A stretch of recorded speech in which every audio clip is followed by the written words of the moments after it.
Hello साथीहरु नमस्ते। तपाईहरुलाई स्वागत छ मेरो YouTube च्यानल टेक इन्फर्मर एनपी मा र म प्रकाश कार्की आज फेरि उपस्थित भइसकेको छु साथीहरु तपाईहरुको सामु एउटा नयाँ भिडियो लिएर। साथीहरु तपाई पनि घरमै बसेर के महिनाको 20 देखि 30 हजार सम्म कमाउन चाहनुहुन्छ बिना लगानी? यदि चाहनुहुन्छ भनेदेखि यो भिडियो पुरै हेरेर जानकारी लिनु होला र म यो भिडियोमा कसरी चाहिँ हामीले महिनाको 20 देखि 30 हजार सम्म कमाउन सक्ने छौं भन्ने बारे डिटेल दिएको छु। र साथीहरु तपाईहरु यो च्यानलमा नयाँ हुनुहुन्छ भनेदेखि हाम्रो च्यानललाई सब्स्क्राइब गर्नु भएको छैन भनेदेखि तल रातो बटन सब्स्क्राइबमा क्लिक गरेर सब्स्क्राइब पनि गर्नु होला ताकि यस्तै नयाँ रोचक भिडियोहरु म लिएर आइरहने छु। साथीहरु भिडियो सुरु गरिहालौं है त। साथीहरु तपाईहरुले फ्रीलान्सरको नाम सुन्नु भएको छ कि छैन? freelancer.com एउटा यस्तो लिक्विड सेफ र टाइमली पेइङ वेबसाइट हो जसले तपाईलाई काम गरेको पैसा सजिलै तपाईको एकाउन्टमा हाल्दिन्छ। फ्रीलान्सर भनेको जहाँ मानिसहरु आफ्नो टाइम नभएर आफ्नो काम जो मानिस फ्री छन् उनीहरुलाई दिने गर्दछन् र उनीहरुलाई नै फ्रीलान्सर भनिन्छ।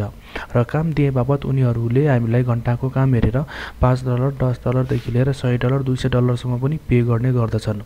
सो साथीहरु तपाईहरु पनि फ्री हुनुहुन्छ र फ्री टाइमको सदुपयोग गर्न चाहनुहुन्छ भने तपाई पनि यसमा एकाउन्ट बनाउन सक्नुहुनेछ।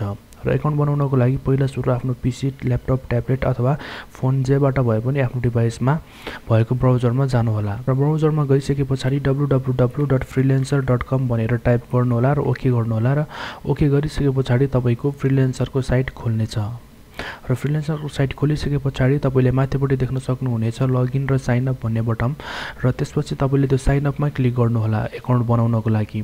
साइन अपमा क्लिक गरिसकेपछि तपाईले कनेक्ट विथ फेसबुक र साइन अप विथ इमेल भन्ने बक्स देख्नुहुनेछ। त्यसमा तपाईले इमेलबाट साइन अप गर्नु होला साथीहरु, किनभने पछि अप्ठ्यारो पर्दा अथवा पासवर्डहरु बिर्सिदाखेरि तपाईलाई इमेलबाट भयो भने सजिलो हुनेछ रिकभरी गर्नको लागि पासवर्डहरु सबै कुरा।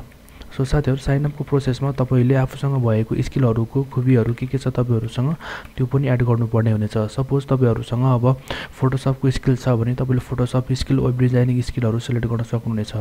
र तपाईलाई डाटा एन्ट्रीको जबहरु अब कामहरु आउँछ भन्दाखेरि त्यो पनि सिलेक्ट गर्न सक्नुहुनेछ।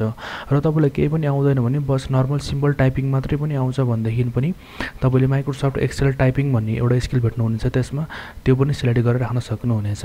र साइन अप प्रोसेस सकिसकेपछि साथीहरु तपाईहरु आफ्नो इमेल एकाउन्टमा आउनु होला र इमेल एकाउन्टमा चाहिँ फ्रीलान्सरले तपाईलाई एउटा इमेल पठाइरहेको हुन्छ कि कन्फर्मेसनको लागि तपाई एकाउन्ट कन्फर्मेसनको लागि इमेल पठाइरहेको हुन्छ। त्यो लिंकमा क्लिक गरेर आफ्नो इमेल कन्फर्म गर्नु होला र साथीहरु कन्फर्म गरिसकेपछि तपाईहरु आफ्नो फ्रीलान्सरको एकाउन्टमा लगइन गर्नु होला र लगइन गरिसकेपछि चाहिँ तपाईले त्यहाँ प्रोजेक्टहरु देख्न सक्नुहुनेछ। मान्छेहरुले प्रोजेक्ट पोस्ट गरिरहेका हुन्छन् कि डाटा एन्ट्री जब फर हैन पर आवर $10, पर आवर $20 अथवा वेब डिजाइनिङ वेबसाइटको प्रोजेक्टहरु हालिरहेका हुन्छन्। त्यसमा जुन तपाईले चाहिँ पैसा कमाउन सक्नुहुनेछ त्यसबाट र तपाईलाई जुन चाहिँ प्रोजेक्ट मन पर्छ त्यो प्रोजेक्टमा चाहिँ आफूले बिड गर्न सक्नुहुनेछ। र बिड गर्दाखेरि चाहिँ त्यो बिडमा के लेख्नु पर्छ भन्दाखेरि चाहिँ तपाईको जब एक्सपिरियन्सहरु तपाईले त्यो फिल्डमा कति काम गर्नुभयो र त्यो काम कसरी कम्प्लिट गर्न सक्नुहुनेछ हैन।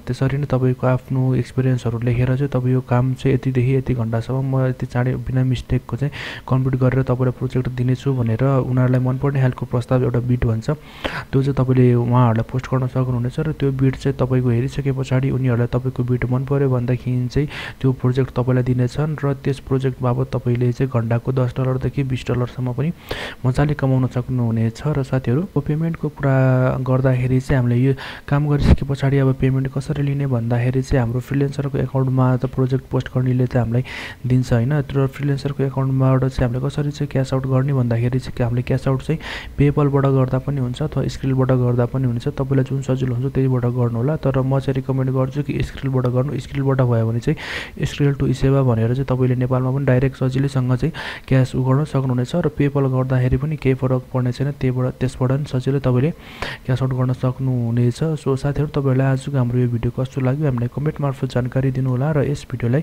लाइक र शेयर पनि गरिदिनु होला ताकि तपाईहरुको अरु साथीहरु जुन हुनुहुन्छ नि उहाँहरुलाई पनि यो फ्रीलान्सरको बारे थाहा होस् र उहाँहरुले पनि घरमै बसेर खाली टाइमको सदुपयोग गरेर महिनाको 20 देखि 30 हजार आरामले कमाउन सक्नुहुनेछ। सो साथीहरु यो टेक इन्फर्मर एनपी भन्ने च्यानल पनि सब्स्क्राइब गर्नु होला ताकि यस्तै नयाँ रोचक इन्ट्रेस्टिङ भिडियोहरु म लिएर आइरहने छु यो YouTube च्यानलमा। सो अहिलेलाई म बिदा हुन चाहन्छु साथीहरु, अहिलेलाई मलाई बिदा दिनुहोस्। फेरि भेट हुनेछ हाम्रो अर्को नयाँ भिडियोमा। हस्त नमस्ते।